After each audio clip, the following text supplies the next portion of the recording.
Oke bosku, selamat berujung minggu. Oke, hari ini saya tidak menoreh disebabkan semalam hujan dan pokok getak saya itu masih basah sekarang nih.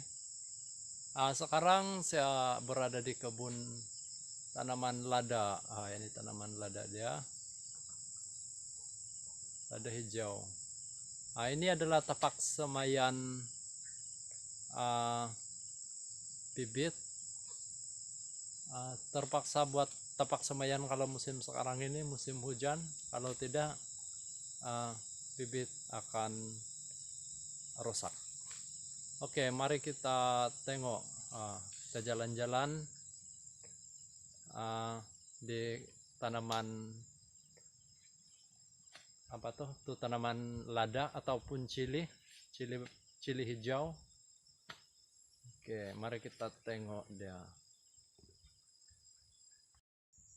Oke, sebenarnya sebelum ini tanaman cili hijau ini pertumbuhan dia sangat-sangat terbantut. Dia tidak mau berbuah, dia tidak mau tumbuh normal, dan sekarang seperti yang kita tengok. Oke, ini adalah tanaman cili hijau.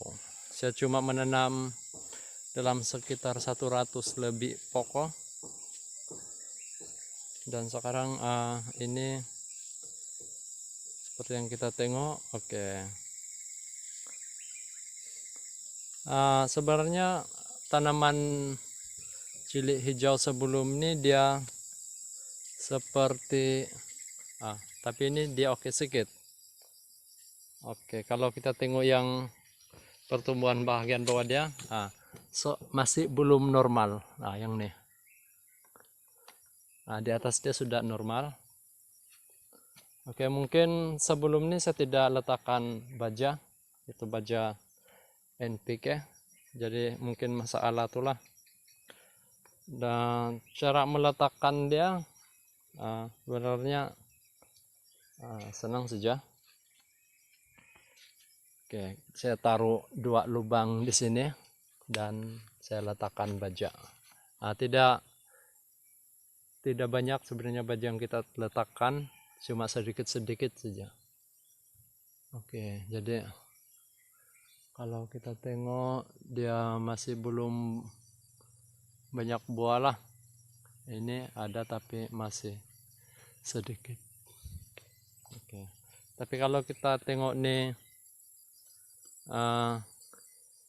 ini bunga dia banyak juga. Harap-harap ini semua jadi nanti.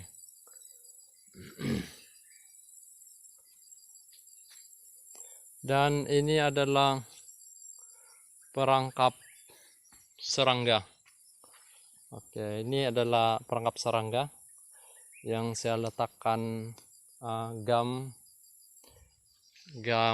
lalat. Oke, tapi ini dia semua akan tangkap sebenarnya. Kalau kita tengok banyak kutu putih di sini, yang tuh lalat putih.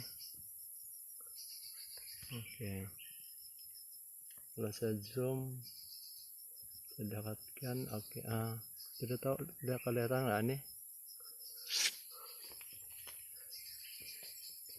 Oke, ini adalah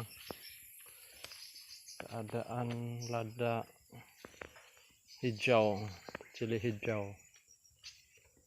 Oke. Sebenarnya serangan lalat buah sekarang nih di tempat saya tidak berapa teruk. Mungkin lalat buah itu sudah terperangkap di gam yang saya letakkan. Dan untuk racun saya hanya gunakan jika serangan dalam keadaan teruk. Oke. Selalunya orang akan guna racun 3 hari sekali. Tapi di sini saya hanya mengandalkan. Oke. Saya cuma mengandalkan tuh gam lalat buah yang saya pasang.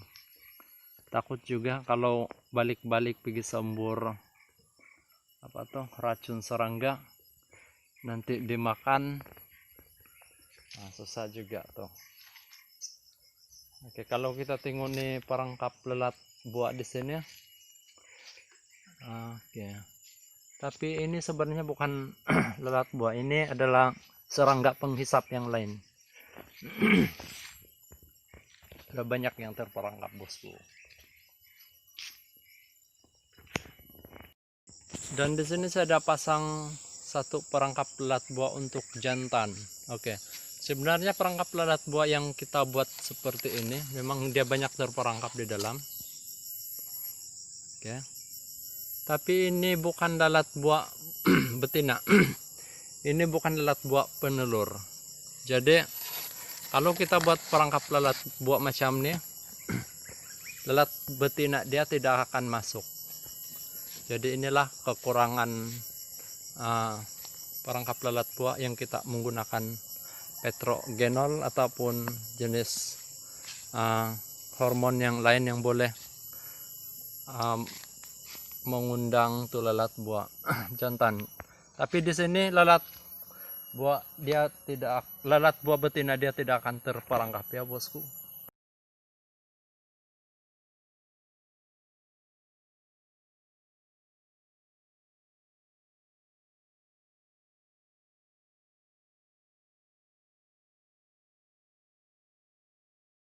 Oke, jadi sekarang saya berada di kawasan tanaman peria. Di sini saya mau kasih tunjuk macam mana cara untuk mau perangkap lalat buah betina dia. Oke, ini yang saya letakkan gam, tapi di sini saya tengok lalat buah betina dia tidak juga berapa banyak. Kalau kita tengok di belakang cuma ada satu saja di atas sana. Tapi kalau ada buah yang diserang oleh lalat buah, kita jangan buang dia terlalu cepat. Biarkan saja kita taruh gam lalat buah di sini. Nah, kalau kita gak lihat di sini, kita akan nampak ini lalat buah betina. Oke, maaf, tidak berapa jelas nih lalat buah betina.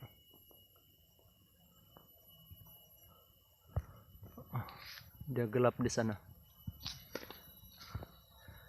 Inilah beza lalat buah betina dengan jantan. Oh, tidak berapa terang.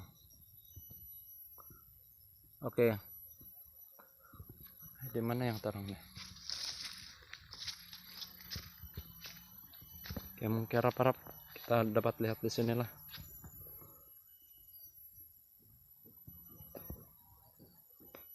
Oke, untuk lalat buah betina dia sebenarnya ada sengat ya. Dan lalat buah jantan dia tidak akan ada sengat. Jadi kalau ada buah yang terserang oleh lalat buah, jangan terlalu cepat untuk memetik dan membuang. Kita sapukan gam lalat buah pada buah tersebut, dan bila lalat buah betina datang ke buah tersebut untuk menyengat sekali lagi, nanti dia akan terperangkap di dalam, dia akan terperangkap di perangkap lalat buah tersebut. Oke, dan ini adalah tanaman lada putih. Yang tadi lada hijau, dan ini adalah lada putih. Nah, ini saya tanam di silver shine. Oke. Dan sebenarnya ini masih dalam proses penyelidikan. Saya belum masih menanam dalam skala yang besar. Mungkin ada yang bertanya, oh bosku, berapa banyak yang kau tanam? Oke, ini memang saya tanam dalam kuantiti yang sedikit untuk masa sekarang ini. Sebab saya takut juga kalau tanam dalam skala yang sangat banyak, dalam jumlah yang banyak, saya takut saya tidak dapat mengendalikan kalau dalam banyak, sebab saya masih dalam proses belajar. Oke. bisa lah nih bosku, bukan keluaran university. Oke, terpaksa kalau mau menanam belajar dulu dalam kuantiti yang sedikit, dan kalau berjaya baru tanam dalam kuantiti yang besar. Namun kalau saya tengok sekarang nih, bolehlah dikatakan ini tanaman dalam keadaan baik, dan saya harap ini akan sampai berbuah nanti. Oke, dan ini sama juga tanaman lada putih, tapi ini saya tanam di tanah saja. Saya mau tengok macam mana keadaan ini lada putih kalau kena tanam di tanah. Tapi kalau kita tengok di sini dengan perbedaan dia, tanam di tanah dengan tanam di silvestine, macam tanam terus di tanah ini lagi bagus, cuma kerja dia banyak sedikit, sebab kita terpaksa buka ini rumput-rumput nanti. Oke, ini rumput-rumput kita terpaksa buka. Namun untuk pertumbuhan dia, kalau kita tengok di sini dan kita tengok tuh lada putih yang di silvestine tadi, macam ini pertumbuhannya lebih cepat. Oke, kalau kita kan ini lebih besar dari yang tadi. Yang tadi kecil-kecil, tapi ini dia besar. Ada lagi tuh tanaman saya. Maaf saja lah bosku. Ini kawasan tanaman saya untuk masa sekarang nih, dia tidak besar. Baru mau belajar.